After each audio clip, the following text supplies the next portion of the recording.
प्राणप्रतिष्ठा सोहळ्याला काँग्रेसचे नेते जाणार नाहीयेत। या संदर्भात फडणवीसांनी काय प्रतिक्रिया दिली आहे तेही पाहूया। पूर्ण प्राणप्रतिष्ठेचा जो कार्यक्रम आहे तो कुठेतरी भाजपाचा कार्यक्रम झालाय आणि त्यामुळे इतर लोक जात नाहीये। हा रामाला कुठेतरी पक्षात बांधण्याचं काम केलंय भाजपानं असंही म्हटलं जातंय। असं आहे की ज्या लोकांनी रामाला विरोध केला त्यांच्यासमोर प्रश्न असा आहे की आता जाऊन रामाशी नजर मिळवायची कशी।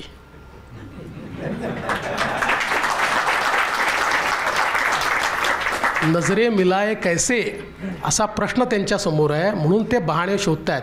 मी पुन्हा तुम्हाला आठवण करून देतो, हे कोण लोक आहेत।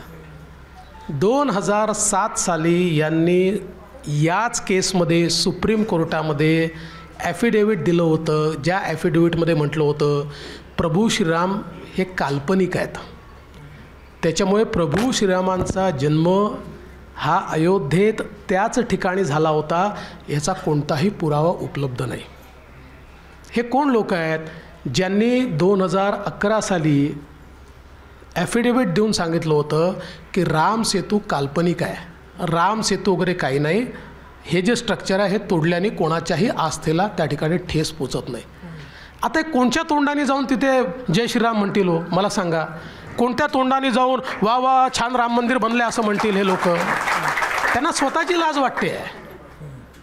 शेवटी आरशात पाहिल्यानंतर स्वतःचा चेहरा दिसतो ना, तो चेहरा ते पाहतात आणि मग त्यांना मनात येतं अरे बाबा आता जायचं कसं। आणि रामाने जर विचारलंच की बाबा असा का वागला तर काय उत्तर द्यायचं। आणि म्हणून हे रोज नवीन बहाणे तयार करतायत, वेगवेगळ्या गोष्टी तयार करतायत। पण या किती गोष्टी त्यांनी तयार केल्या तरी काही फरक पडत नाही।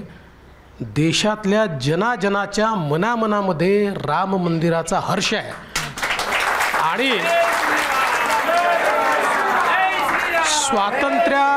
स्वातंत्र्यानंतरचा सर्वात मोठा उत्सव राम मंदिराच्या निर्माणाचा होणार आहे। एबीपी माझा, उघडा डोळे बघा नीट।